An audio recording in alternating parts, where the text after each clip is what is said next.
Sean todos bienvenidos a un capítulo más de Google Podcast. Hoy ya es Google Podcast 46. El capítulo de hoy es traído a ustedes gracias a nuestros auspiciantes. Servicio excepcional y exclusivo en el mercado inmobiliario en Paraguay, Prestige Realty Group. Inmobiliaria Galiano Bienes Raíces. Si querés comprar, vender, alquilar, el broker Gary Galiano se va a encargar de brindarte el mejor asesoramiento en este proceso. Recordá que vos podés acceder a los auspiciantes en el link que está en la descripción. Quiero aprovechar también el espacio para hablarles de mi emprendimiento, Centro de Estudios Cubers Casco. Nosotros guiamos tu camino a la universidad, cursillo de ingreso, pero también refuerzo colegios, nivel secundario, preuniversitario y universitario.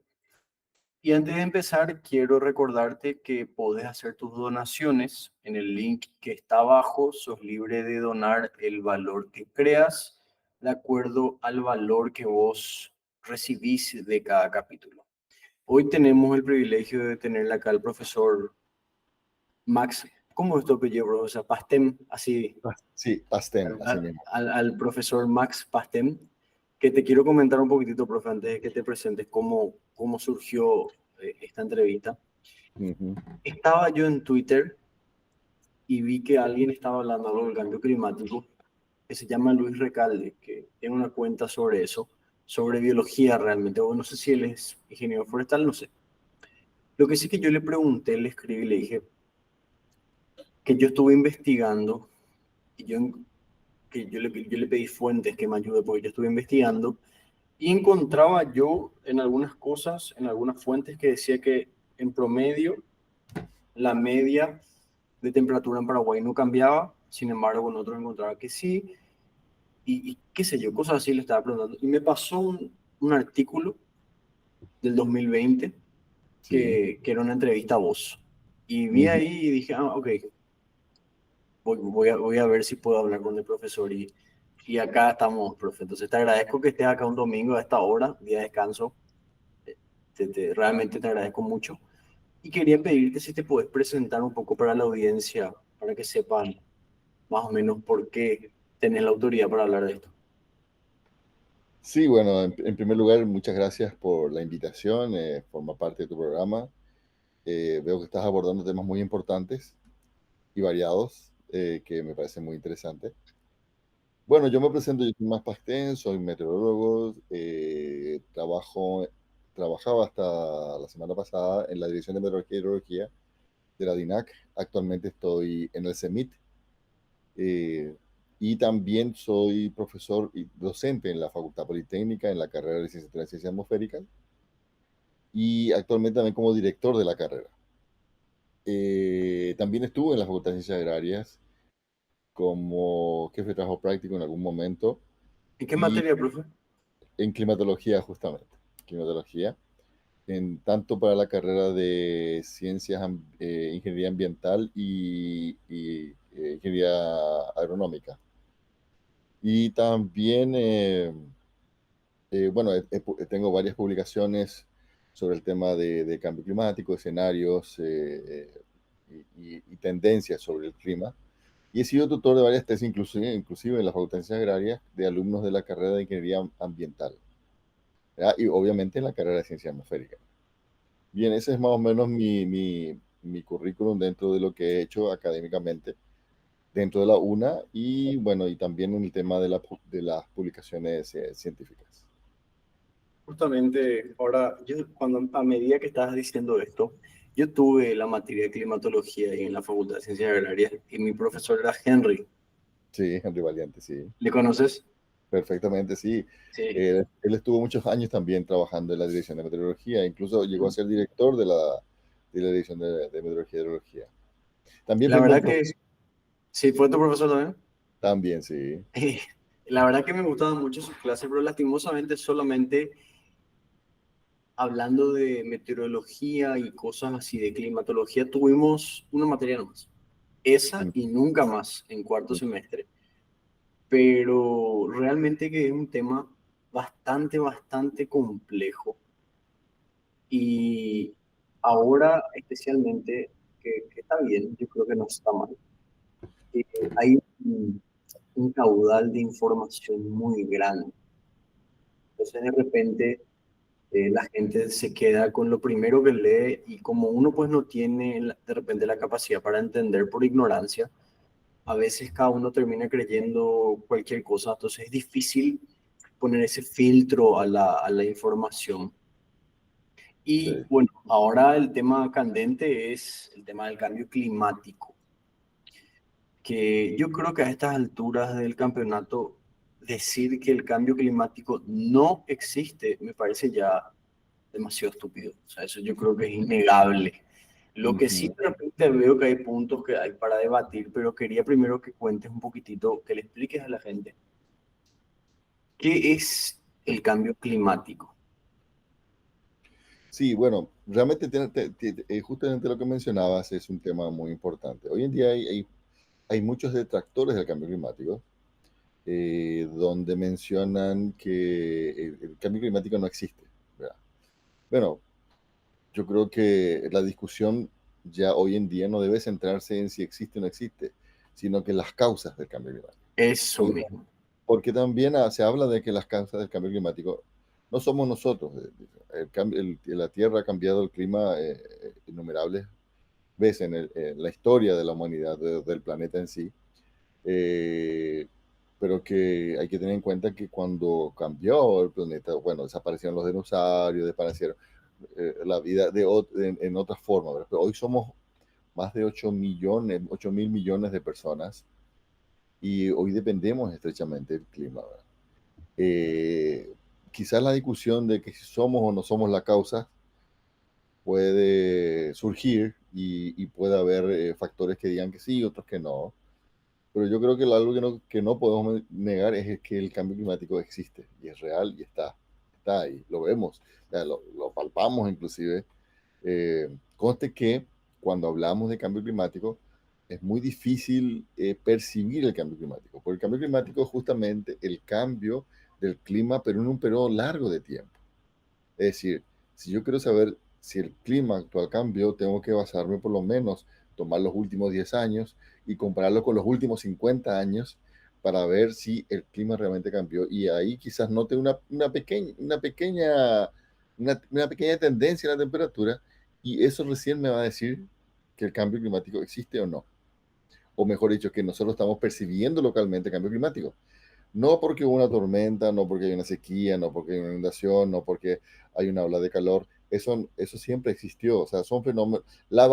Ahí tenemos que hablar un poco de la variabilidad climática. Y la variabilidad Profe, climática es lo profe, cotidiano. te interrumpo ahí. Para, de repente, quiero agregar cosas que me parecen espectaculares que decís. Ujú. Primero, una cosita que aprendí en climatología, imagínate. Eso Mm. fue en el 2014. Todavía me acuerdo que el profesor Henry nos explicó cuál es la diferencia entre tiempo y clima, Exactamente. que es muy importante entender que tiempo es ahora, ¿sí? Hoy, el tiempo de hoy, y clima es a lo largo del tiempo. Y Ujú. pasa eso que vos dijiste, que por ejemplo hay una tormenta y los perros filman, vieron el cambio climático. Y Exactamente. no es así, o sea, eso es lo que tienen que entender. Y también yo, por ejemplo, a veces, a mí me gusta preguntar a gente más grande, le pregunto. Y siempre hizo calor así. Y hay algunos que me dicen, sí, así nomás luego fue siempre. Nunca Ujú. cambió nada, o sea, gente grande ya. Como hay otros que me dicen, no.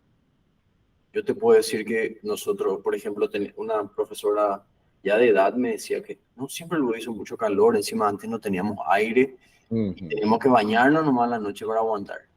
Como después otro profesor me dice que él estuvo en el ejército, o sea, en la milicia, me dijo, nosotros a las 3 de la tarde hacíamos nuestro ejercicio al aire libre y entramos dentro del tanque y eso. Me dijo, obviamente que hacía calor, pero era aguantable. Ahora ya no se puede. Entonces tenés así como que una mezcla de Sí, sí, es que eso es interesante. Lo que pasa es que también hay que tener en cuenta que yo siempre les digo, cuando converso con los alumnos y todo lo demás, les digo, 15 milímetros de lluvia hoy hacen mayor impacto que 15 milímetros hace 10 años. Pero es la misma lluvia, o sea, no es que cambió ¿Y por algo. qué, profe? y porque nos estamos haciendo más vulnerables, es decir, pavimentamos más, Ay, claro. hay más ciudad, Mm, hacemos el suelo más impermeable. O sea, hoy en día en Asunción llueve 10, 15 milímetros en 20 minutos y se arma el caos, ¿verdad? Pero esos mismos 15 o 20 milímetros los moves fuera de Asunción y no pasa nada. sí, No pasa claro. nada, ¿verdad? O sea, llueve, el agua escurre o filtra, infiltra o todo lo demás y se fue. Pero en la ciudad no. Entonces, asociamos muchas veces al cambio climático, a ese tipo de cosas, pero sin embargo ese tipo de cosas son producto de otros factores, como, ¿verdad? Como el crecimiento de la población, de la ciudad, pero sin un ordenamiento, digamos que permita tener un correcto desagüe, una cañería, y sabemos cómo crece la ciudad, ¿verdad? No crece ordenadamente. Bueno, entonces, todo eso genera un impacto y también genera una sensación, ¿verdad? La gente al ver que llueve 15 milímetros y genera un caos, dice, antes no llovía así. No sé yo en qué se basan para decir que antes no llovía así. Simplemente porque el impacto es diferente, pero el impacto es diferente por otros factores, no por la lluvia, ¿verdad? mm, El tema de los tornados. Alguna vez yo conversando con un geólogo, y hoy no recuerdo quién era, me habló de unas imágenes satelitales históricas y que veían como caminos, si se formaban en los bosques, pero que caminos que comenzaban y terminaban, así cortos. Y él me decía, ¿qué podría ser eso? Eso no tiene que ver con los tornados, y posiblemente tenga que ver con los tornados, le dije. Solamente que en aquel entonces, como no había población, no había celulares, no había nada, nadie podía filmar, nadie podía constatar que ese fenómeno ocurrió. Entonces, hay pequeñas evidencias en imágenes históricas donde uno de repente puede analizar y encontrar alguna evidencia de que eso ya ocurrió históricamente.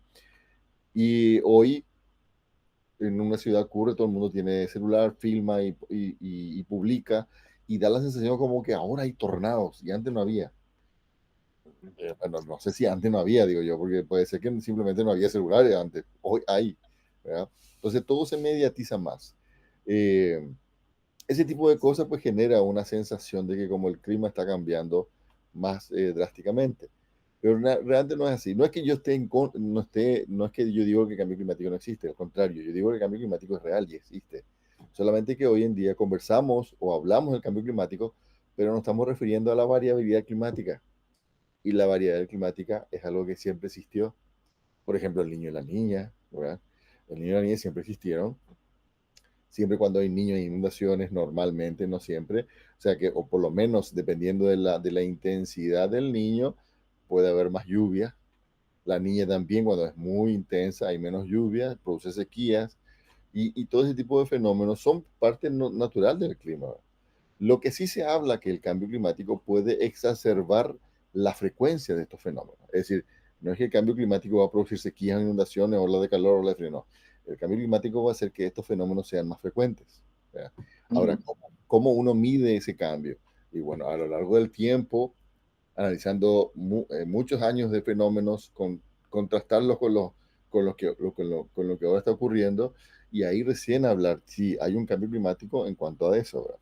De hecho, en 2013 hay una publicación científica que se lanzó en una revista justamente científica sobre las señales de calentamiento y humedecimiento basados en los índices climáticos en Sudamérica. Y es un trabajo que se hizo a nivel de todos los servicios meteorológicos de Sudamérica. Entonces, digamos que se hizo, los servicios meteorológicos analizaron todas las series históricas de las estaciones meteorológicas en cada país y se llegó a un documento. Bueno, a mí me tocó trabajar por Paraguay en ese trabajo y, y ahí llegamos ahí lo que se llegó a demostrar fue la detección del cambio climático, ¿verdad? Porque acá también tenemos que hablar de otros temas muy interesantes. Cuando hablamos del cambio climático, hablamos de detección del cambio climático y luego atribución del cambio climático. Ah, Cuando hablamos de la detección, hablamos de si vemos que en algunos parámetros como la temperatura, la precipitación, hay algún cambio, ¿verdad? Bueno, ya una vez que detectamos el cambio climático, tenemos que buscar la atribución. ¿A quién atribuir? Bueno, y ahí hay toda una corriente y muy interesante, es saber qué parte de ese cambio climático es debido al ser humano y qué parte es a las condiciones naturales, ¿verdad? Y Eso te quiero obvio, preguntar algo, profe, una cosita. sí. Eh, Primero te quiero preguntar los parámetros, o sea, a partir de qué momento se dice acá en Paraguay al menos se ve esta variación climática. Porque yo Mm, había visto en Twitter encontré, creo que Luis Recalde luego compartió, no me acuerdo, un libro viejo de acá de Paraguay, no me acuerdo el nombre, pero tenía era verde y tenía un tucán, así, eso me acuerdo mm, bien. Y hablaba ahí, creo que era en Paraguay de 1800 algo, casi en los 90, 1800, casi a los 90 creo que era. Y ahí indicaba que la media de la temperatura en ese momento era de 37,5, o sea, la ujú. máximos. Y ahora es de 40 o 41, algo así decía, contrastando esa información con la de ahora. Sí, sí. Entonces, eso te quería preguntar, ¿qué tan verídico es? Y Bueno, hay un trabajo que es el último publicado eh, en cuanto a, digamos que detección, estamos hablando de tendencias de temperatura. En el 2019, por el profesor Benjamín Grassi, que fue mi profesor y fue coordinador, fue el director de la carrera desde que se formó la carrera, y lastimosamente ya nos dejó. Él hizo en el 2019 una publicación muy interesante y donde en ese trabajo habla de la evolución de la temperatura en Paraguay, ¿verdad? Y él tomó como un periodo de referencia del 61 al 90, calculó la temperatura media en Paraguay. Y él obtuvo que la temperatura media en ese periodo, en ese treintenio de 61 al 90, que se considera como una normal climatológica, estaba en 22,8 grados. Es el promedio en Paraguay, ¿verdad? Pero después hizo una tendencia a lo largo del tiempo hasta el 2018 y se ve notablemente una tendencia a aumentar la temperatura media. Tanto así que en los últimos años la temperatura media en Paraguay ha sido de 24,3, o sea, 2 grados más por encima del promedio. Y esa tendencia prácticamente se mantiene positiva a partir del 93 en adelante. Es decir, que desde el 93 en adelante, cada año está siendo más cálido que el año anterior. Y en el 2018 la temperatura fue 1,52 grados por encima del promedio. Entonces, allí hablamos ya de una tendencia de la temperatura a aumentar y con una significancia estadística. Cuando hablamos de mm, significancia estadística, se le aplican test de tal manera que para decir que esa tendencia es significativa y es real. Porque podemos ver una tendencia, pero que no es significativa. Es decir, hay un aumento, pero ese aumento no es parte natural, es parte de una serie que está ahí oscilando, ¿verdad? Pero en este caso, cuando hablamos de una tendencia estadísticamente significativa, estamos hablando de una tendencia positiva y en aumento. y profe, viste que ahí una persona normal te va a decir, digo normal, ignorante respecto a esto, te va a Ujú. decir, y que de hecho que es lo primero que me viene a la cabeza también cuando escuché eso, ¿qué es lo que es un grado? ¿Qué es lo que son 2 grados? Sí, sí. Y te pregunto, o sea, que expliques ese 1,5 o ese 2 grados nomás son. O sea, qué tanto se siente ese impacto de 2 grados? Bueno, hay otra publicación que se hizo, creo que en el 2000, ay, no recuerdo si fue en el 2014 o más adelante, sobre la economía y el cambio climático en Paraguay. Está publicado ese libro de la CEPAL. También me tocó trabajar en esa publicación, donde habla cuánto equivaldría un aumento de 1 grado económicamente, o sea, tasado a números, cifras. Creo que ahí es cuando la gente entiende mejor, ¿verdad? Cuando El bolsillo, eso no más importa. Cuando 1 grado más en promedio significa que va a tener quizás menos producción agrícola, ¿verdad?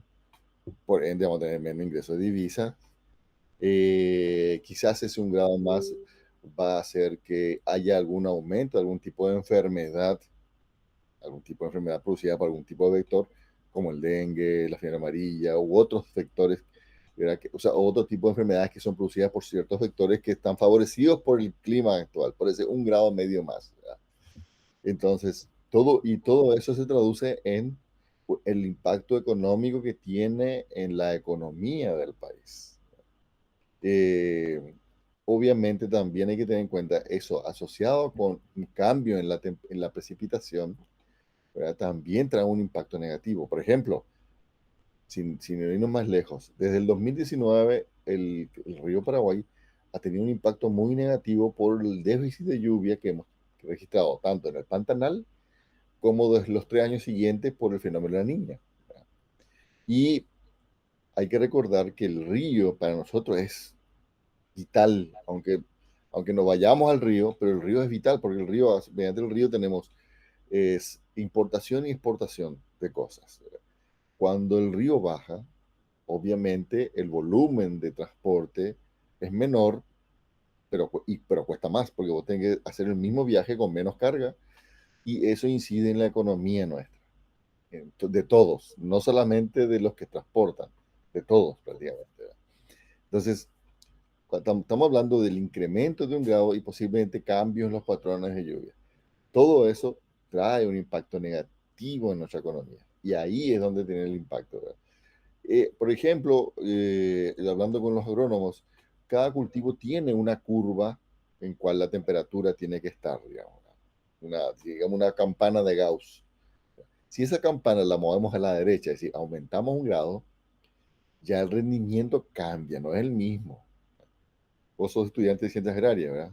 No, yo soy ingeniero agrónomo. Yo soy ingeniero agrónomo, perdón, cierto. Yo soy ingeniero agrónomo. Entonces, ustedes perfectamente saben que determinado cultivo tiene una curva en cual el cultivo se produce bien, ¿ya? Sí. Pero si vos movés esa curva o para arriba o para abajo, ya va a cambiar el rendimiento, ¿ya?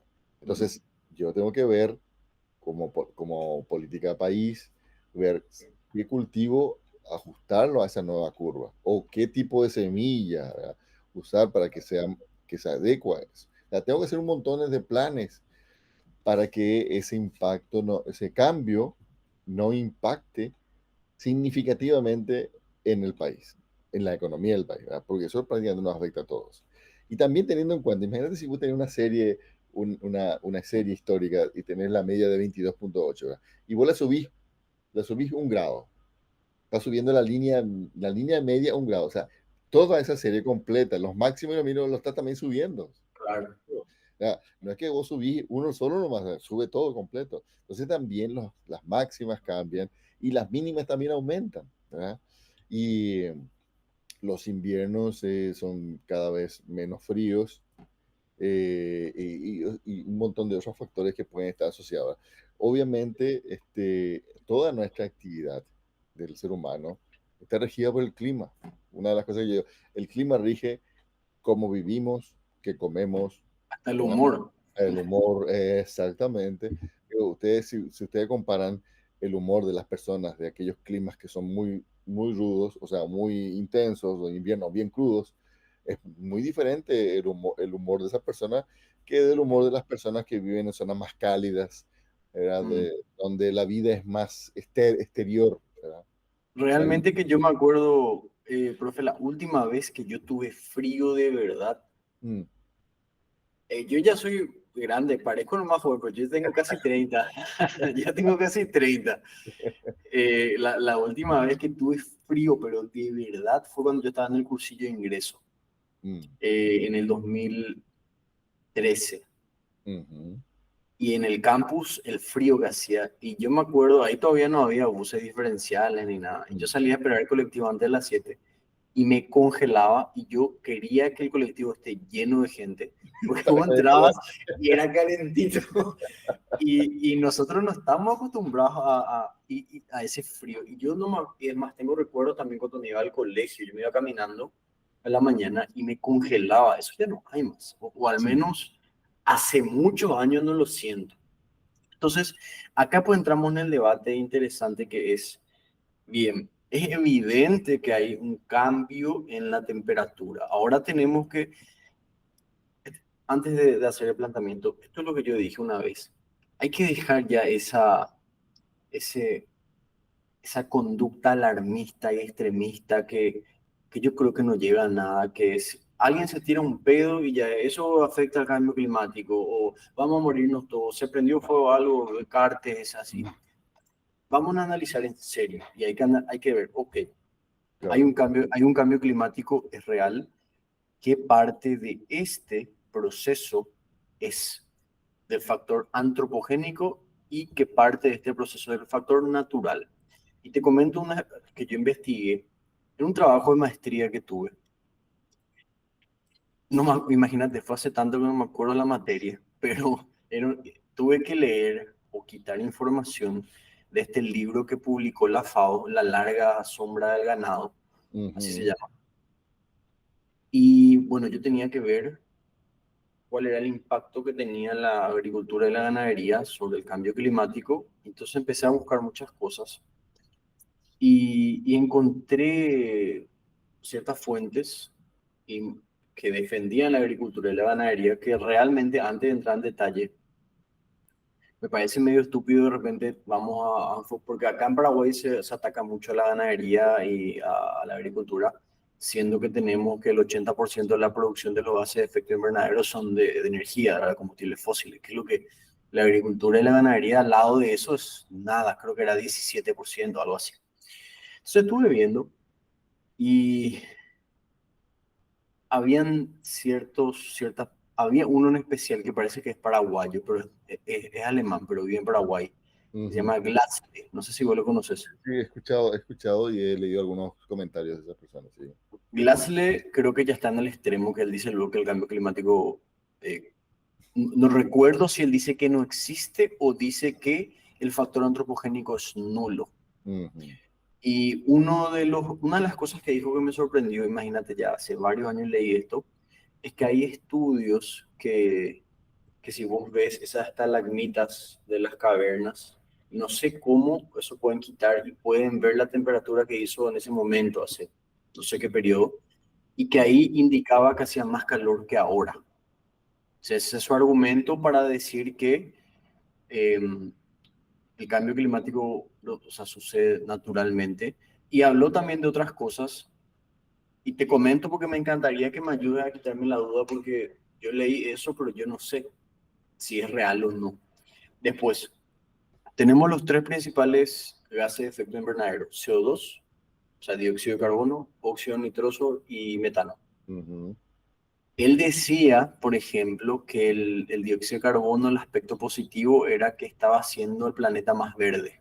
Más fertilizante. Ujú. Y que, porque ¿qué respira? O sea, las plantas necesitan dióxido de carbono para hacer fotosíntesis y que los desiertos estaban más verdes. Esa fue una de las cosas que me acuerdo. Ujú.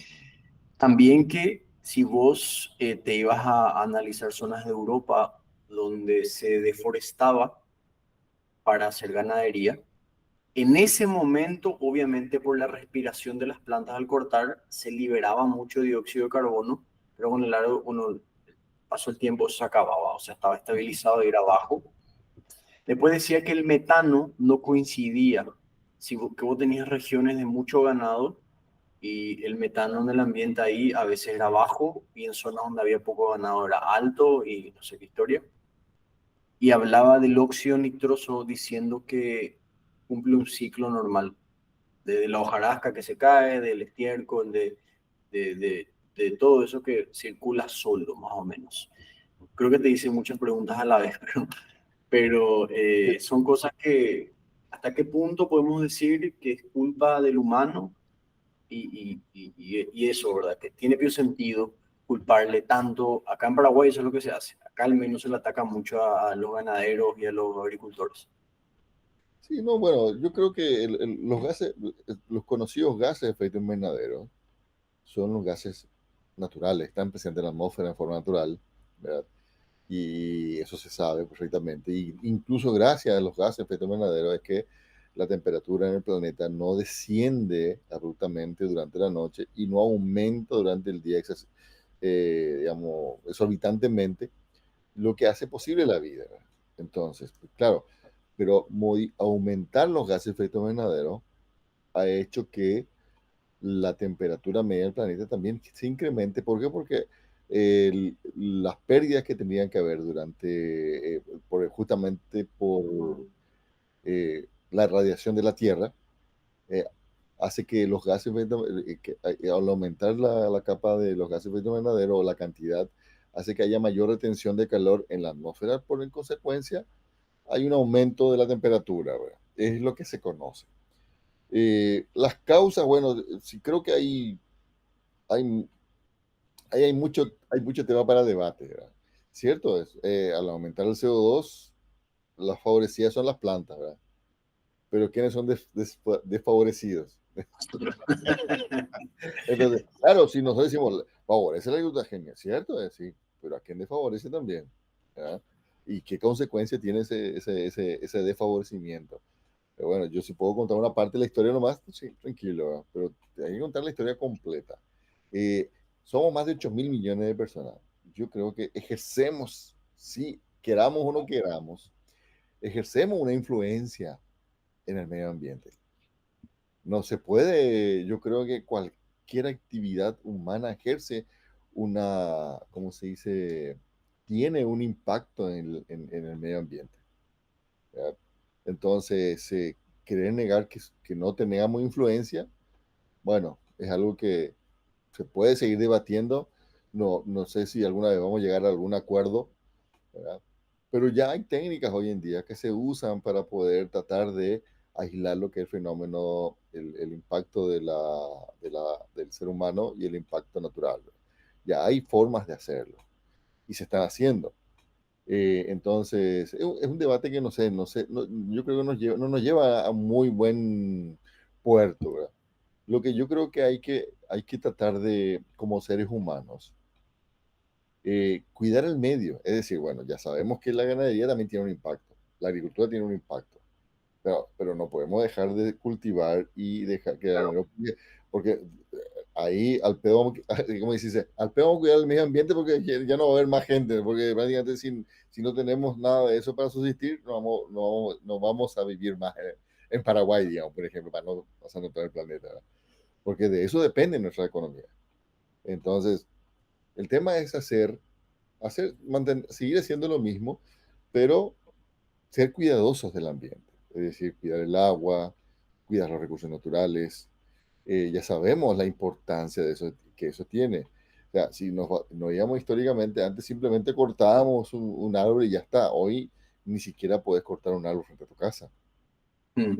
Me parece bien, o sea, que me parece bien que haya pero no se hace por una conciencia, se hace porque hoy hay multas. Sí, claro. Ahora, si llegamos a ese nivel por conciencia, creo que sería muy bueno, ¿verdad? Ojalá. Claro, pero ¿para qué irnos lejos? Vos te vas en la calle y vos ves, desde un colectivo se tiran latitas, bolsas, cualquier cosa que la gente tira nomás por la ventana. O sea, la gente cree que la ciudad es un basural, Sí, pero no depende de un estrato social, porque también ve un auto de lujo y hacen lo mismo, entonces conciencia, ¿no? Pero yo digo también, esa misma gente, si va afuera donde hay sanciones para la gente que hace eso, no lo hace. ¿Verdad? claro. Esa misma gente va y no lo hace. Respeta, respeta las condiciones de vida en sociedad y respeta donde vaya, cómo cuidan el ambiente. ¿Verdad? Entonces, ¿por qué no hacerlo por conciencia? ¿Por qué esperar que te digan o que te multen para hacer algo? Entonces, yo creo que y parte por ese lado, ¿verdad? Tenemos que ser más conscientes y saber que nosotros nos estamos influenciando de alguna forma negativa al planeta. Entonces, si solamente por existir ya generamos un impacto, por lo menos durante nuestra vida hagamos algo para tratar de reducir ese impacto negativo, ¿verdad? Y Pero, ahí te quiero hacer una pregunta. ¿Vos crees realmente que, sabes que a mí me molesta que veo que es el mensaje que viene desde arriba y es lo que me molesta? Que te ujú, dicen, no uses bolsas de plástico, comprate este producto reciclable, ujú, no uses desodorante de ambiente, no comas carne porque su huella de carbono es muy grande. ujú, Y es como que se está individualizando la responsabilidad a las personas, mientras ujú. contaminan y producen a morir. ¿Me explico? Es como que se está deslindando la responsabilidad y eso, al final realmente vos podemos decir que yo use un pote para comer mi cereal que no tiene una huella de carbono larga o que yo use un cesto de mimbre para irme al súper. No sé si realmente al final tiene un impacto si China está destruyendo el mundo, hablando a nivel de contaminación. Sí, sí, el tema pasa también a veces por, bueno, saber, ¿yo qué hago? Espero que alguien haga algo o yo también hago algo. Porque normalmente en nuestro medio es así. Todo el mundo espera que algo haga alguien. Sí, O sea, perdón, que alguien haga algo, ¿verdad? sí. Pero yo voy a esperar nomás. Yo voy a esperar nomás que alguien haga algo y si alguien, yo voy a empezar a hacer. ¿Y por qué no empiezo yo no? O sea, el tema tiene que ser, bueno, voy a empezar yo a hacer eso. Y yo siempre siempre comento eso. Yo siempre traté de reciclar en mi casa. ¿Y cómo cuesta? Sí, es Cuesta. difícil. Nadie hace, nadie hace. Incluso vos reciclás y sacas todo reciclado y viene vos y mezcla todo y sube el gacho. Entonces, Sí. entonces, todos los intentos que uno hace en forma personal, te das cuenta que el sistema no está preparado para eso. Todavía. Estamos muy atrás, sí, Eh, realmente. todavía no estamos preparados. Pero tiene que haber un cambio de conducta, primero individual, para poder después exigirle a los demás o incluso a las autoridades. De hecho, hay países que la conducta del ciudadano ha hecho que se generen leyes. ¿Verdad? En Estados Unidos, por ejemplo, yo sé que muchas personas, al menos, empezaron a hacer el tema del cuidado de la huella de carbono.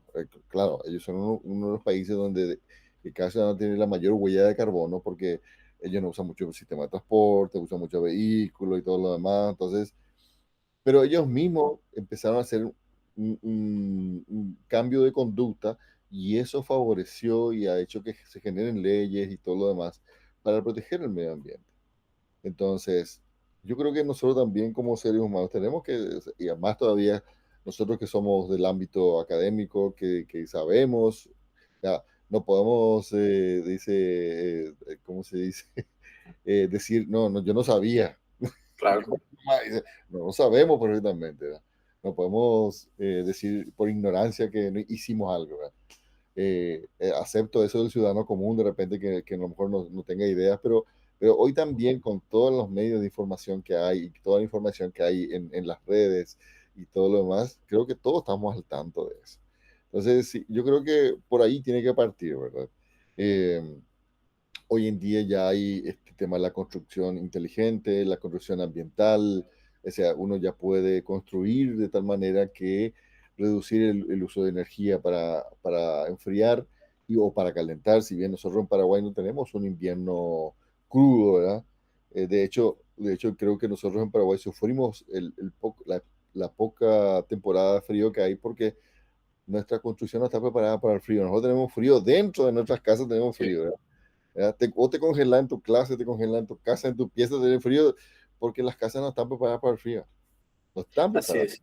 Yo ¿verdad? vivía en una casa, viví 14 años en una casa en el Mm, centro que es tipo mm, colonial, era tipo colonial, y la ujú. ventana todo es muy grande y te congelaba en la casa. Así mismo. Es así. Y ahora que hablaste un poco de esto, de estas, yo creo que el futuro por 2030 es para llegar a...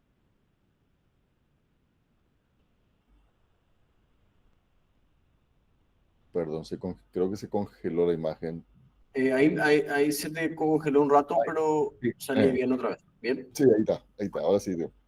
Perfecto. Entonces yo estaba hablando con mi hermano y él me decía, si para el 2030 no arreglamos este tema, no morimos todos. Hasta el 2030, porque llegamos al punto de no retorno. Y yo le decía, Marco se llama mi hermano. Ujú. Es cierto, hay un cambio climático, pero no nos vamos a morir todos para el 2030. No, pero él así está como que más o menos el mundo se acaba. El mundo se acaba ya para el 2030. Y eso yo creo que al final no es bueno, porque ahora inclusive ya hay algo que se llama ecoansiedad. ecoansiedad por el cambio climático. Sí. Y, y me parece que al final es como que es contraproducente, ¿no te parece? Creo yo que es negativo, que todo se ve como cambio climático, todo se ve como que se acaba ya el mundo, no Sí, sé, esa es mi percepción. es que yo creo que todos estos fenómenos generan una desinformación, ¿verdad? De hecho, en las redes uno ve de repente, yo pertenezco a varios grupos donde ahí lanzan cada noticia que yo las leo y digo, ¿será que esta gente cree esto que está leyendo? Pero te digo, noticias así, para mí son de ciencia ficción algunas, ¿verdad? Entonces, Paraguay es una ciencia ficción, profe. no, no, pero te digo, es un grupo internacional, hay de todo ahí, ¿verdad? Y también hay gente local que envía así este tipo de cosas, ¿verdad? Yo digo, no sé, yo digo, ¿será que realmente cree todo esto, ¿verdad? Pero para que vean nomás que cómo se juega con ese tipo de información, ¿verdad? Y yo no sé cuál es el cuál es el objetivo de generar ese impacto en la sociedad de desinformación, ¿verdad? Los medios de prensa también hacen las mismas cosas. Yo creo que mucho también por falta de conocimiento o que digamos tenemos digamos o hay periodistas que no manejan bien la información y en vez de dar una correcta información la desvirtúan en el proceso, pero no con esa intención. Te digo nomás como dar una Sí. noticia, ¿entendés? Y bueno, y después también está la gente que lo hace con esa intención. Es el ¿No? amarillismo, buscar los clics, los Eh, likes. eh, exactamente. Entonces, en este mundo de hoy en día, donde la información está a un clic realmente, es sí muy importante tener claros los conceptos. Y lastimosamente tener claros los conceptos está muy limitado a un sector muy exclusivo de la sociedad, digamos. Mm. Y la mayoría tiene una desinformación. Yo siempre recibo consultas sobre el tema del el halo de los aviones, de esto, ¿será que nos están envenenando? Yo, pero sí, eso es, siempre ha ocurrido, siempre los aviones que pasan dejan un halo, le digo. O sea, no es ahora, siempre fue así, o sea, ¿por qué hoy tienen ese temor de que nos están envenenando? O sea, nos envenenaron Toda la vida, pero todo, ahora claro, sí. ¿verdad? Entonces yo digo, ¿será que, y bueno, y ese miedo surge por justamente hay gente que empieza a decir que hay un tema de que quieren reducir la población mundial. La gente, pues lo que hace, en general, la gente hace se hacen correlaciones, porque viste que uno hace por su experiencia fenomenológica, nomás lo que vos Es que viviste. todas las personas somos estadísticas, todos somos Sí. estadísticos sin saberlo, ¿verdad? Entonces, de repente las personas pues hacen eso, pero ¿qué podemos hacer? O sea, realmente que yo me pregunto, ¿qué podemos hacer como Paraguay? ¿Qué, qué se habla acá? ¿Qué pudiste ver vos? ¿Qué podemos hacer acá? Realmente que no sé si podemos hacer algo realmente a nivel global que tenga un impacto como para a cambiar algo, pero ¿qué se habla de hacer acá? Porque hay ciertas cosas que yo no estoy de acuerdo, que vi. Yo no sé si vos le conoces, es un ecologista que se llama Bjorn Longborn. Ujú. Es No, no. uno, es uno muy conocido que tiene más o menos esta posición que tenés vos, que es sí, el cambio climático existe, pero alguien muy conocido en el rubro, pero el mundo no se va a acabar todavía, o sea, tranquilos, no tiene una postura alarmista. Ujú, Y él, por ejemplo, tiene un equipo de economistas y se hizo un consenso muy grande, que se ponen los problemas globales y bueno, dónde va cada uno. Y sabes en qué posición está el cambio climático en la última. ujú, Y vi que, no sé, en estas reuniones que se hacen, se presupuestó más o menos una cantidad de plata en estas reuniones de cambio climático. Tiene un nombre que ahora no me acuerdo. Se presupuestó un monto de billones de dólares para atacar el tema del cambio climático. ujú, Pero me parece que, si bien es cierto, hay que tratar eso, tenemos todavía mil problemas, eso es lo que dice Longbourn, mucho más importante. Hay hambre, falta agua potable, hay malaria, Ujú. Acá en Paraguay, nomás, profe, acá en Paraguay la gente se muere de diarrea. Sí, sí. Es así, yo creo que como no entiendo, no entiendo por qué está ahora como esta fijación a ese tema del cambio climático. Aunque acá ya entro en terreno conspiranoico, pero hay cosas que yo veo que yo digo, para mí esto tiene sentido y creo que por qué lo hacen. Porque ahora pues se cobran impuestos al carbono, por ejemplo. Ujú. El O famoso sea, comercio. si ahora entonces vos le podés cobrar más a la gente por producir, por consumir, inclusive en otros países por usar la calefacción se les cobra más. Entonces, es una manera también de quitarle más, o sea, más impuesto a la gente. Y le escuché, hay un psicólogo que se llama Jordan Peterson, que él habló de que al final todos estos ajustes de impuestos y eso, a la clase rica y a la clase dominante ni no les afectan nada. Ujú. La gente que realmente al final resiente todos estos impuestos es la clase que ya no hay lo más clase media, o sos pobre o sos rico, ¿verdad? Ujú. Y ellos son los que se ven afectados por todas estas nuevas medidas que se están queriendo imponer. Justamente ahora, bueno, realmente que fue un poco después de la pandemia, esto no sé si viste los granjeros de Holanda que estaban marchando y protestando porque se les cobra muy caro por el tema de impuestos, no pueden producir y Ujú. un montón de cosas. Sí, bueno, realmente es muy complejo el tema este, ¿verdad? Yo creo que es bastante complejo porque realmente que vos le alces los impuestos a los productores, para mí es contraproducente, ¿verdad? Pero nosotros dependemos del campo. Paraguay depende estrechamente de lo que produce, de los que producen las hortalizas, los vegetales, todo lo demás, ¿verdad? Eh, y bueno, imagínate si en Argentina, ¿para qué no ir lejos? Acá en Argentina nomás, los impuestos que tenían los productores era tan alto que dejaban de producir, perdieron competitividad. Justamente hace poquito no había una entrevista de alguien de ese sector, decía, el, los brasileños producen no sé cuántos millones de hectáreas por año y nosotros de tantos millones bajamos a la mitad. ¿Por qué? Porque nadie que, era contraproducente producir porque producías más y más te cobraban. Entonces, Sí, ¿para qué producir más? Entonces, perdieron competitividad por ese tipo de cosas, ¿verdad? Yo no soy economista, pero yo supongo, porque por lo poco que veo, que hay, cuando hay déficit, cuando el tomate tiene una oferta de demanda, sube. Yo voy a comprar tomate y cuando está a 7.000, 8.000, genial. Pero cuando está a 15.000, 16.000, digo, bueno, ya pienso bien si voy a comer una ensalada de tomate o voy a comer otra de otro vegetal, ¿verdad? anteayer compré por 19.000. A eso es lo que voy, ¿verdad? Entonces, cuando vos te vas al súper, cuando vos decidís comprar algo, ya no lo haces por el gusto de lo que vos querés consumir, lo haces por lo que te puede alcanzar, ¿verdad? Conste que no, pese a todo, se puede pagar también 16.000 como decimos, 16.000 o 9.000. Bueno, vos vas a pagar, podés pagarlo todavía, genial. Pero ¿por qué esa variedad ese cambio tan brusco de precios? Decís vos. Si, ¿qué es lo que pasó como para que haya ocurrido esto? Y Sí, no, acá está complicado. y no, y no encontraba una Continuando. explicación, ¿verdad? No encontraba una explicación Sí, sí. así rápida. Entonces vamos a empezar a analizar qué puede haber pasado, ¿verdad? Y después se habla también del contrabando, ¿verdad? Pero, pero ¿quiénes contrabandean? Ahí otra, bueno, y después así, Sí.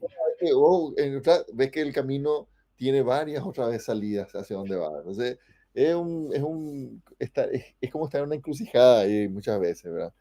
Eh, bueno, realmente es un tema bastante complejo, ¿verdad? Que no solamente ya depende del clima en sí solamente, ¿verdad? Ahí es Depende mucho más complejo. de otros factores más, ¿verdad? Y acá en Paraguay hay medidas que se quieren tomar o se habla de tomar alguna medida respecto al cambio climático, porque yo veo que en la cuenta presidencial sí, cambio climático, pero es un y nomás, o sea, realmente acá se habla de hacer algo que se puede, que se podría hacer, qué podemos hacer. Ujú. Mira, yo en el 2011 fui a Japón, fui a un curso sobre escenarios justamente de cambio climático.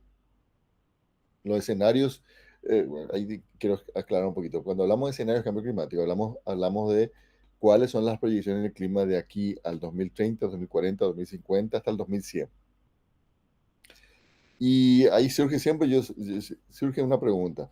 ¿Por qué preocuparnos 2030, 2050, 2100 si yo no sé todavía cómo va a estar en la próxima semana o el próximo mes o final de año? Bueno, los escenarios climáticos sirven como para tener una idea de cuáles van a ser las políticas de gobierno, o mejor dicho, en este caso, políticas de estados, ¿verdad? En qué medidas voy a tomar para reducir el impacto del cambio climático. Porque estamos hablando, de reducir el impacto, estamos hablando de miles, millones de dólares, no solamente unos cuantos dólares más nomás. Entonces, para eso se usan los escenarios climáticos. Y me acuerdo bien que yo hice una presentación por Paraguay, hablé todo de cómo es el clima del Paraguay y cuáles son las proyecciones basadas en los escenarios climáticos anteriores, los primeros escenarios climáticos. Y me preguntaron, ¿cuál es la política del gobierno? Y yo pude haberle dicho un montón de cosas, pero le dije realmente la verdad. Le dije, no sé, no hay, creo, una política totalmente definida de gobierno en el 2011. Claro, hoy en día ya el cambio climático se menciona en otros sectores, ya está metido en todo prácticamente, ¿verdad? Pero yo creo que muchas veces no está bien enfocado también, no está bien enfocado cómo se debería enfocar el cambio climático. ¿En De qué hecho, sentido, profe? y que yo creo que hay muchos que hablan de cambio climático, pero no están hablando de cambio climático, están hablando de la variabilidad climática, Claro. ¿verdad? No del cambio climático. Entonces yo digo, acá hay un error de concepto. ¿Verdad? Entonces, cambio climático es otra cosa. Y están hablando de la variedad climática, están hablando del niño, de la niña, la sequía, la inundación. Eso no es cambio climático. ¿Podría explicar bien así qué es el niño y qué es la niña? ¿Qué le caracteriza eso y cuándo ocurre eso acá? Sí, sí. Por ejemplo, creo que el niño, en cierta forma, es como más conocido por el común de la gente. Ya saben que el niño está asociado a un incremento de lluvia en nuestro país. Pero ¿qué realmente es el niño? El niño es un calentamiento anormal en el Pacífico Ecuatorial Central, o sea, desde la costa de Perú, Ecuador, hacia el oeste, digamos. Todo ese, todo ese gran océano se calienta por encima de lo normal, entre 1, 2, hasta 4 grados, o hasta 5 grados incluso ha llegado de calentamiento, y eso implica el niño. Obviamente, todo ese gran volumen de agua eh, cambia el comportamiento de la atmósfera en contacto con eso y cambian totalmente los patrones climáticos a nivel mundial o a nivel planetario, digamos. ¿Y cómo se traduce eso en nuestro país? En nuestro país normalmente está asociado a mayor volumen de lluvias. En la época normal de lluvia, que va de octubre a abril aproximadamente. Eso es el niño. ¿Y qué es la niña? La niña es el proceso inverso. En vez de un calentamiento, hay un enfriamiento más pronunciado. ¿Y qué produce nuestro país? Normalmente menor precipitación en la época normal de precipitación, que puede estar asociado a sequías, ¿verdad? Y las sequías están asociadas a los incendios forestales y así sucesivamente. O sea que lo que hemos visto también que las sequías tienen un mayor impacto negativo que las inundaciones, porque las inundaciones están como más limitadas a las zonas de inundación, pero la sequía es más amplia, ¿verdad? Mm. Abarca a un mayor sector, produce unos impactos más negativos. Entonces, y muchas veces la sequía ya está instalada y todavía no nos dimos cuenta, ¿no? Profe, y una pregunta, así como la edificación de toda, o las edificaciones, ¿verdad?, de todas las ciudades afectan lo que es la inundación. Capaz es un poco estúpida mi pregunta, pero quiero saber si afecta también la medición del clima. La inundación, No, las ciudades.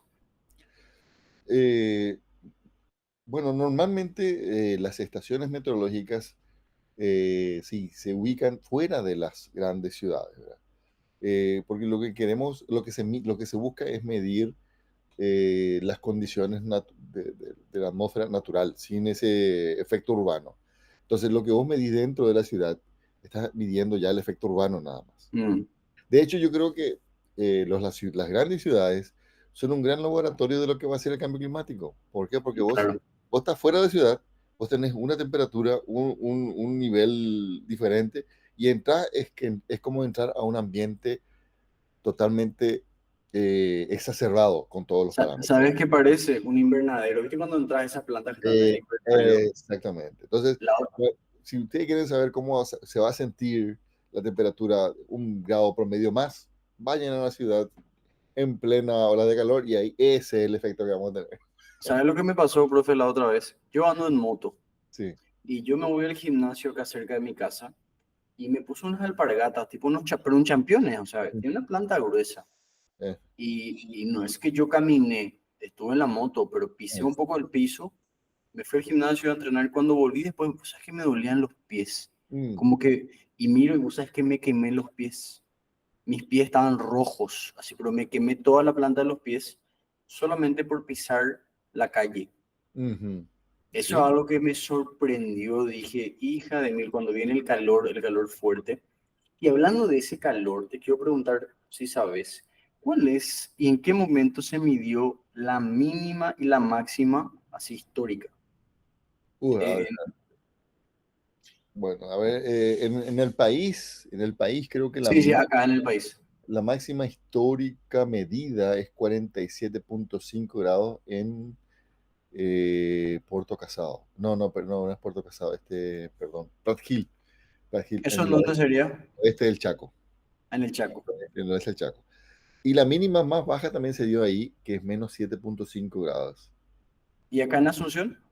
En Sí, se Asunción, sabe.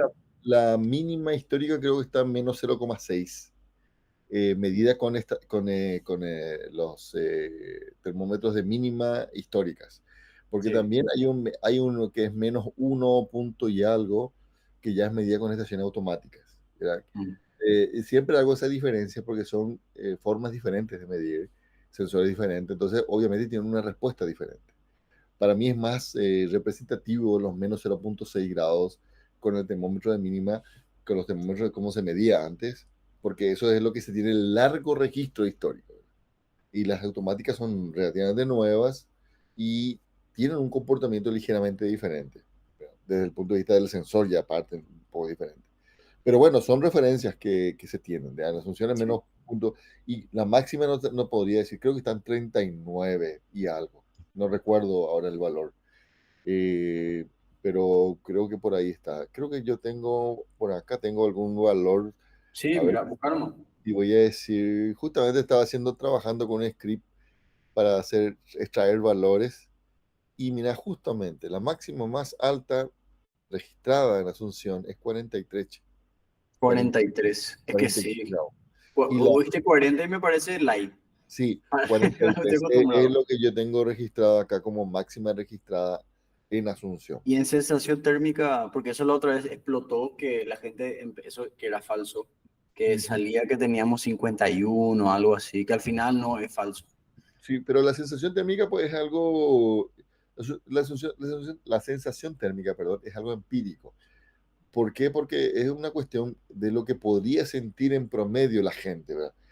Pero la sensación térmica de una persona puede ser diferente de otra persona, dependiendo de sus condiciones físicas, de salud, y un montón de factores hay que inciden en el tema de la sensación térmica. Pero en términos generales se llegó a una ecuación y eso se calcula aproximadamente cuál sería la sensación térmica, ¿verdad? En la sensación térmica influye la temperatura, obviamente, la humedad relativa, que es el elemento clave, y el viento, ¿verdad? Cuando la temperatura del aire, por ejemplo, es mayor que 38 grados, el viento, en vez de tener un factor enfriante, tiene un factor que aumenta la temperatura. ¿Por qué? Porque la temperatura nuestra del cuerpo es 37, 38 grados, ¿verdad? Entonces, si el aire sopla una temperatura mayor que 38, en vez de tener un factor de enfriamiento, tenemos un factor de Caliente. aumento de la temperatura. Entonces, todos son esos factores que inciden en la sensación térmica.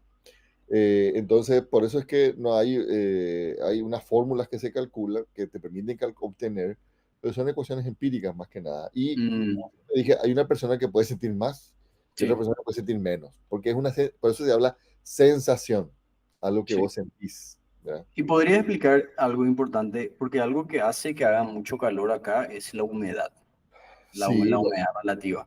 Claro, justamente porque si tenemos una humedad alta, digamos que el aire que está en contacto con tu piel se satura fácilmente y entonces vos empezás a transpirar, a sudar, ¿verdad?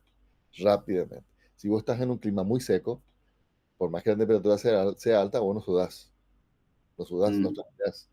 Pero acá empezás a transpirar y esa transpiración genera una sensación de desconformidad, ¿verdad? La ropa se te pega. O sea, y ese es un índice de disconformidad, vendría a ser el tema de la sensación térmica. Acá en Paraguay, cuando hace calor así, yo me acuerdo cuando me iba a la facultad, ya después al fin había buses con aire y no te quería bajar. Yo llegué a la facultad un poquito antes de las 8 y viste que entras ahí y tenías que caminar hasta Agro y en esa Ujú. caminata ya sudaba como un perro y ni las 8 de la mañana no era. Mm, Y te quiero preguntar algo porque esto es algo que se atribuye mucho.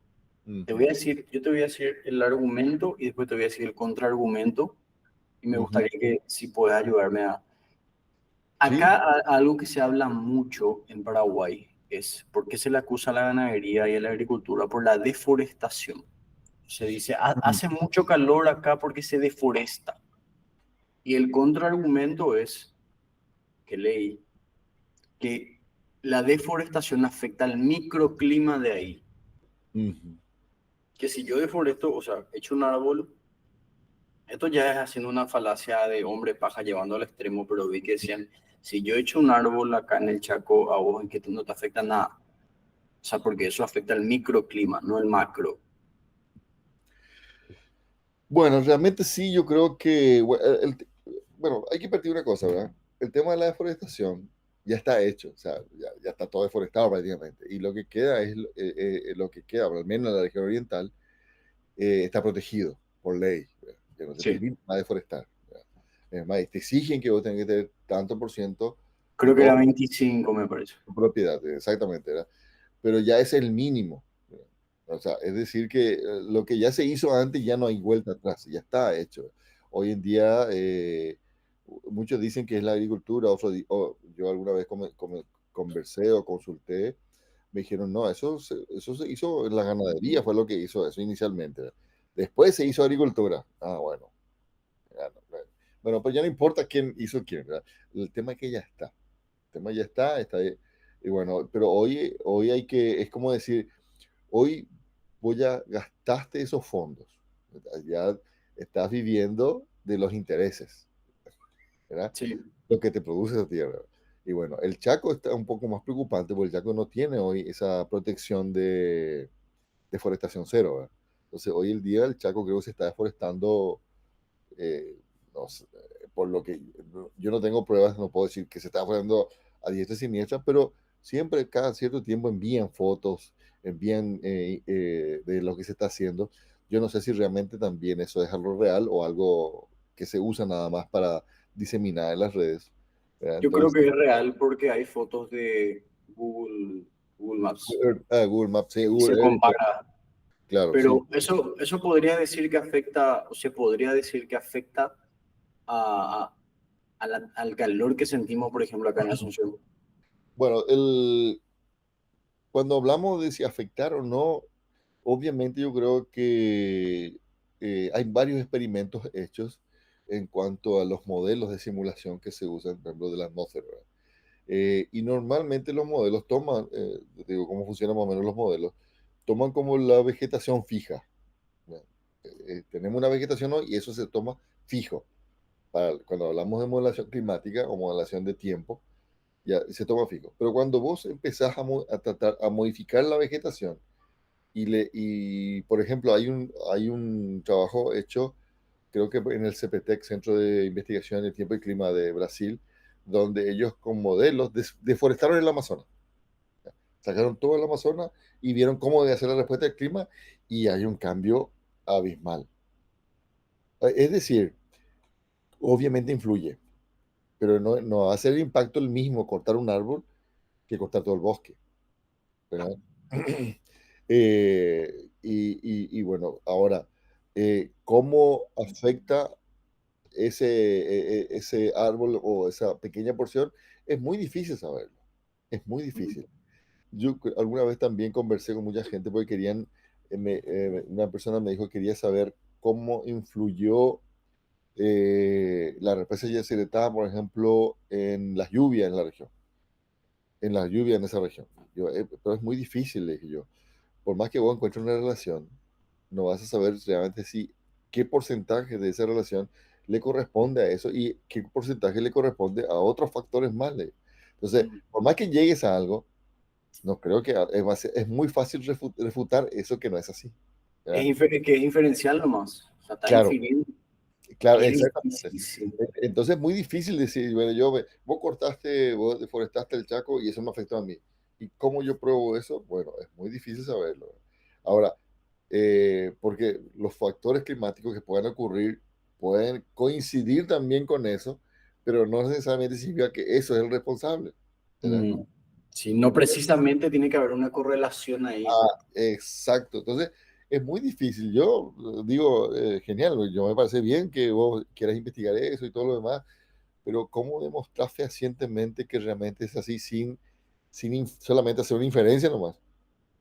¿Verdad? Claro.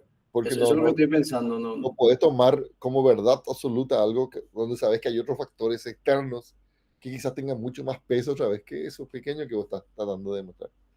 Entonces es muy difícil, yo creo, a ciencias ciertas de cuánto va a impactar algo que yo haga en una determinada región, en otra región. Sé que va a tener un impacto, pero yo no, medir ese impacto es difícil. Mm. casi imposible hoy en día.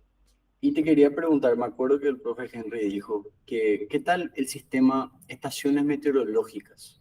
Mm. No me acuerdo exactamente lo que dijo el profe Henry, pero me acuerdo que dijo que las estaciones que tenemos era más o menos malísima. Mm. Qué tan de, qué cambió de eso? Porque eso fue en el 2014, ahora ya estamos en 2024. Sí, bueno, hubieron muchos cambios realmente. Eh, pero también yo creo que ha aumentado, la observación meteorológica ha aumentado considerablemente, porque cada vez hay más conciencia de que los datos son más importantes, Claro. pero producir datos es muy costoso. Nadie quiere asumir el costo de eso. Todo el mundo quiere el dato, pero Mm. nadie quiere asumir el costo de cómo generar el dato. ¿Verdad? Entonces, hay una institución que es la Dirección de Meteorología de la DINAC, que por ser un servicio meteorológico tiene que tener una red mínima de observaciones porque es un monitoreo que se hace a nivel global. ¿Verdad? La OMM, la Organización Meteorológica Mundial, es el mandante en ese sentido y hace que todos los servicios meteorológicos sigan las mismas normas, reglas, forma de medición y todo lo demás para poder que los datos sean comparables entre sí. Obviamente no te exige que sean muchas estaciones, que sean lo suficiente para poder ¿Y atender una... cuántas hay acá, profe?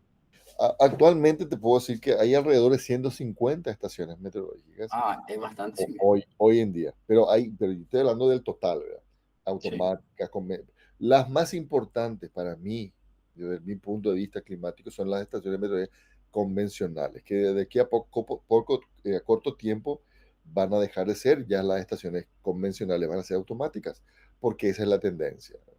¿Y qué Eh, tal el Estado, profe? Desembolsa, pero el Estado, o sea, valora o cuida estas cosas. Mira, digamos que la información que se genera en las estaciones es muy utilizada y yo creo que se paga con creces. Ok. Pero a la hora de colocar estaciones, de tener personas y todo lo demás, cuesta muchísimo conseguir los recursos. ¿Verdad? Mm, mm. Independientemente de que sea muy importante y muy necesario, es muy difícil. Pero también lo que hemos notado que hay un aumento de gente que quiere medir. O sea, yo estoy hablando de instituciones privadas, cooperativas, las binacionales, la ANDE también. O sea, necesitan tener también estaciones meteorológicas, ¿verdad? Y ahí entramos DMH, digo entramos porque yo todavía me siento como parte de DMH, si bien ya hace poco ya dejé de trabajar en la de DMH, este, pero cada vez te das cuenta de la importancia que tiene de estaciones. Por ejemplo, Asunción tiene datos de 1929 en adelante, guardados, de una Sí. base de datos, pero hay datos desde 1800 y algo también. la estación de puertos de medición de nivel del río tiene datos de 1904, imagínate, más de un Eso te siglo, quería preguntar, eso un te quería siglo preguntar. de datos, un siglo. Mm, ¿Tú sabes lo que significa tener una serie de un siglo de datos? sí, Es, una locura. es algo invaluable, o sea, es invaluable porque eso te permite poder reconstruir y ver cómo se comportaba el río desde 1904 hasta hoy.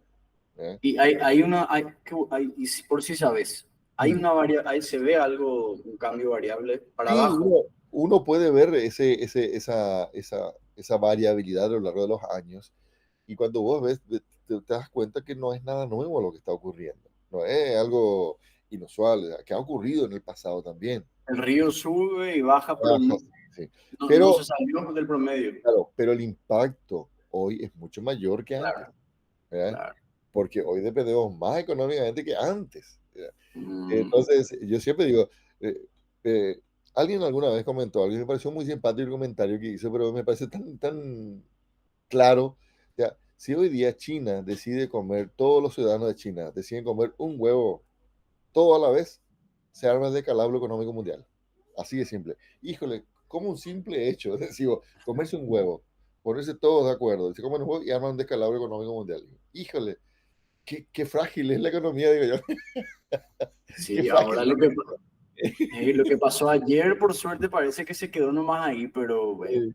lo de la guerra, digo, pero Ah, cualquier sí, sí. cosita, aunque la guerra no es una cosita, No, no, claro, claro. pero Bueno, todo puede generar un problema claro, grande a escala mundial. dije, exacto, dije nomás ese ejemplo porque alguna vez alguien lo dijo y a mí me quedó grabado eso. Y dije, wow, qué frágil es todo. Y así dije yo. Y bueno, la misma cosa pasa, creo que nosotros, imagínate si hoy en día no hay los recursos para poder mantener esa red de estaciones y dejamos de medir. Vos, ese corte que vas a tener, ese tiempo que sin medir y volver a retomar otra vez, va a generar un espacio en blanco. Es como una película cortada en el medio y no sabes qué pasó. Y te ¿Verdad? mata el promedio, te Ah, mata sí, el promedio. sí, no sabes qué pasó en el medio, qué pasó acá. Vas a volver a hacer nuevamente inferencia, ver cómo pudo haber estado y todo lo demás. Bueno, así también se construyó el clima histórico, ¿verdad?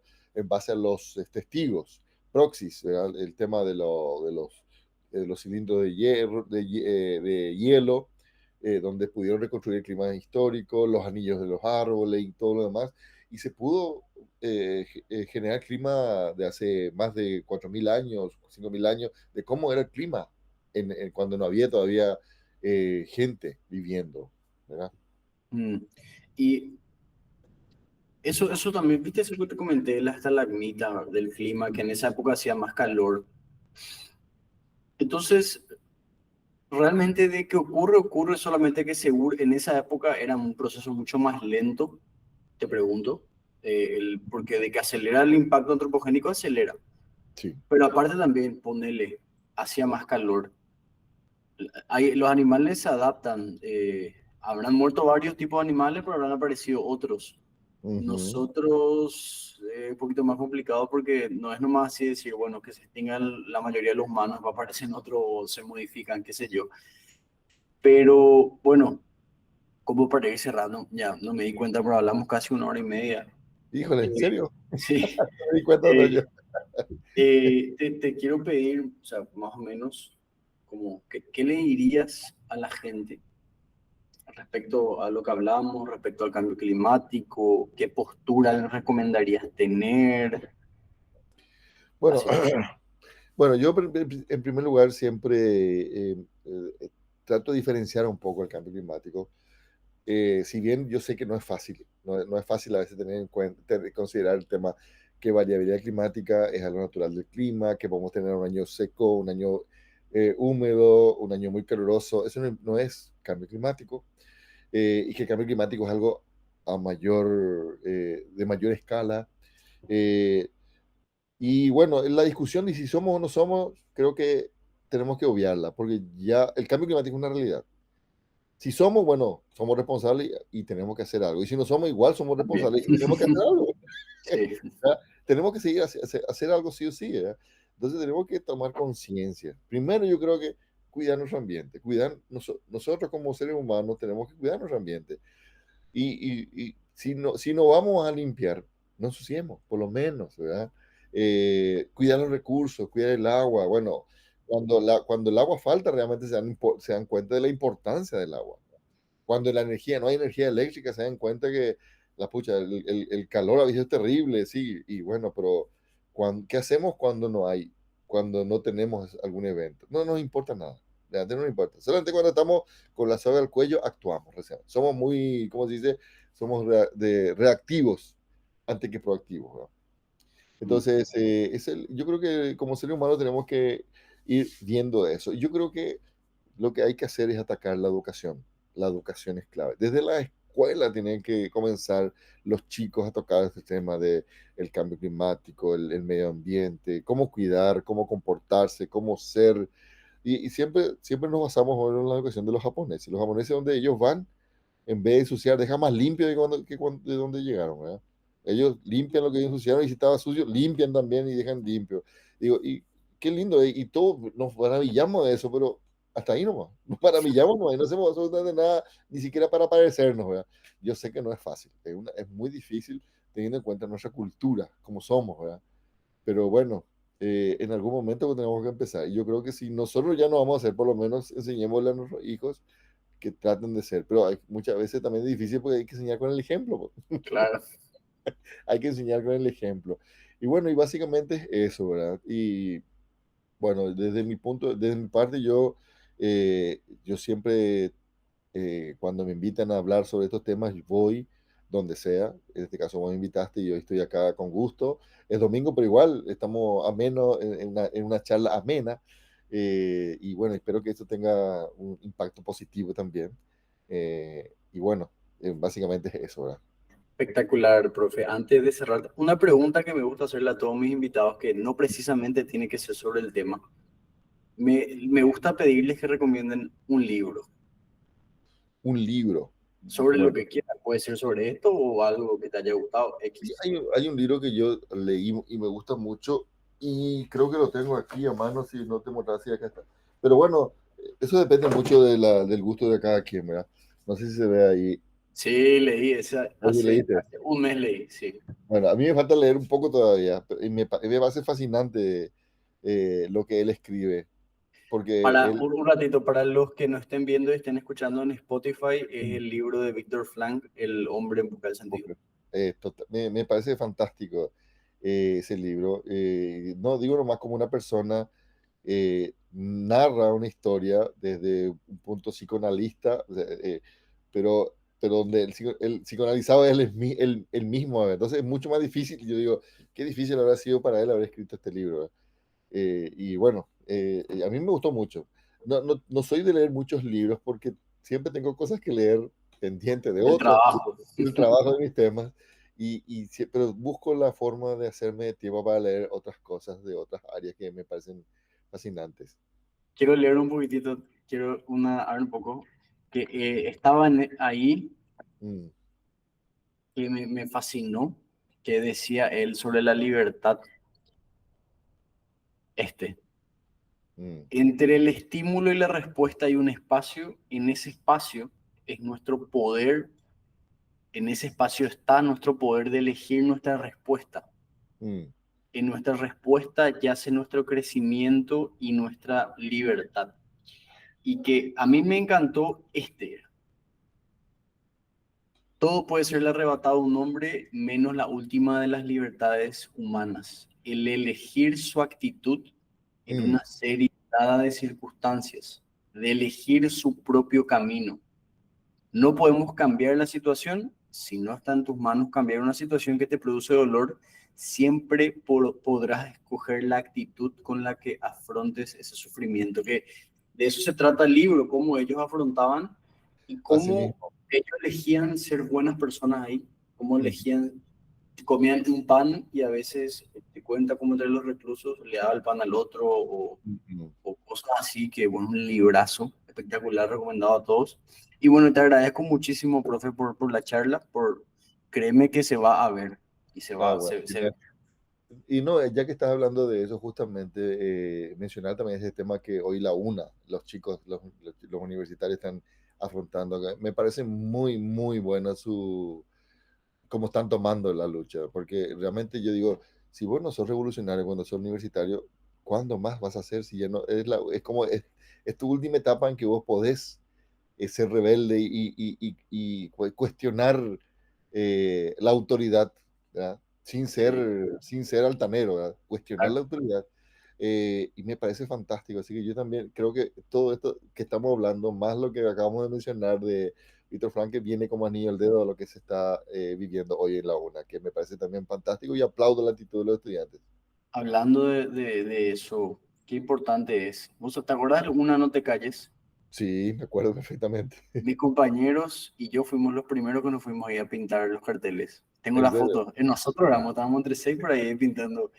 Que hoy ya no, ya obviamente yo no tengo el tiempo de irme a marchar ahí y qué sé yo, pero realmente que cuando vos estás ahí en la universidad como estudiante, esto es fuera del tema del cambio climático, pero la Sí, educación sí, en la realidad, vos ahí ves cómo se roba plata. sí.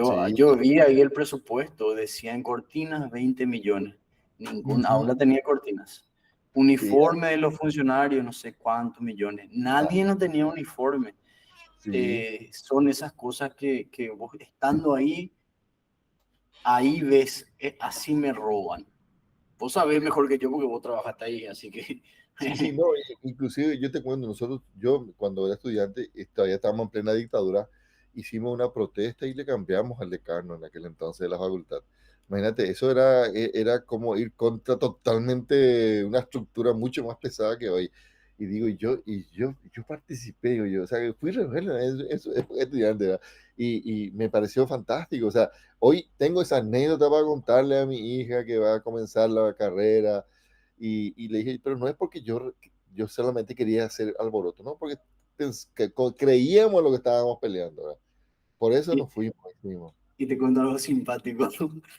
El rector de esa época, estaba el vicerrector, Ujú.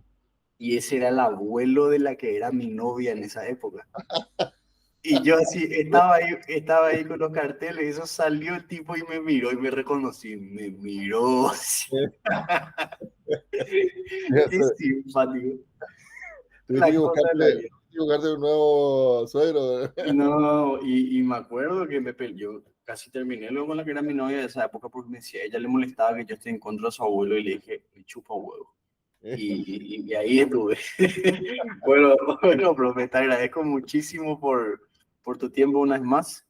Dale, Alexis. Y eso es todo. Le agradezco a todos los que estuvieron y nos acompañaron en este capítulo y nos vemos en otro capítulo de Cubes Podcast. Chao, chao. Chao, Alexis. Saludos a todos.